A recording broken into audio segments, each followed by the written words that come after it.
hot topic and issue pag-usapan natin. Paolo Abilino at Kim Chiu lantaran ng kaswitan sa naganap na black screening ng pelikula ni Vice Ganda. Todo suporta nga si Ann Curtis sa kaibigang si Vice Ganda at nagpa-black screening pa nga si Ann bilang pagsuporta kay Vice. Dumalaw naman ang co-host nila sa It's Showtime at kaibigang si Kim Chiu kasama si Paolo Abilino. Kaya naman maraming mga fans ng Kim Pao ang kinilig lalo na ng matagang hinihintay ni Paolo si Kim. Makikita na napaka-gentleman naman talaga ni Paolo kay Kim. Matatandaan nga na binuking ni Vice Ganda si Kim sa segment ng Christmas special ng ABS-CBN na Suspect dahil sa umano'y pagbisita ni Paolo kay Kim na kinakiligan naman ng mga fans ng Kim Pao. Bukod naman kay Kim at Paolo, dumalo rin sa black screening ang ex-PBB housemate na sina Jazz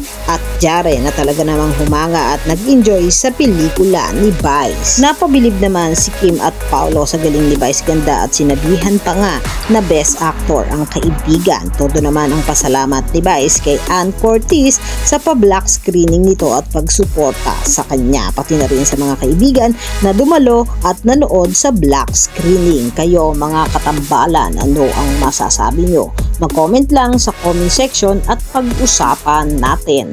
Yan ang mga hot topic and issue dito lamang sa Tambalang JK.